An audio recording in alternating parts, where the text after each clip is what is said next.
Hello అందరికీ. మీకు టిఫిన్‌లో ఏ tiffin ఇష్టమో కామెంట్ చేయండి. నాకైతే ఇడ్లీ చాలా ఇష్టము. ఇక మా పిల్లలు ఎప్పుడు ఇడ్లీ చేసేస్తున్నావు అనేసి అన్నారా, ఇంక వాళ్ళ కోసమైతే నేను పూరి చేశా. చాలామంది పూరి అంటే మాత్రం కూర ఉండాలి. పూరి కంటే కూర ఎక్కువ తినేవాళ్ళు చాలామంది ఉంటారు. అలా ఎవరున్నారో చెప్పడం మర్చిపోకండి.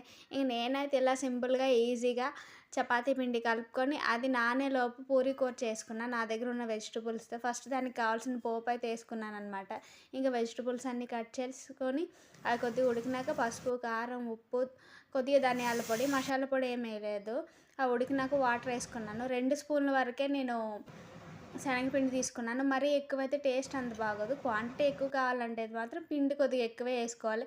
ఇంకా కూర ఉడికేలోపు నేను ఇంకా పూరి స్టార్ట్ చేసుకుని పూరి వేసుకున్నాను అనమాట. ఇంక కలిపి అది కొద్దిగా నానడం వల్ల పూరి కూడా పొంగింది బాగా.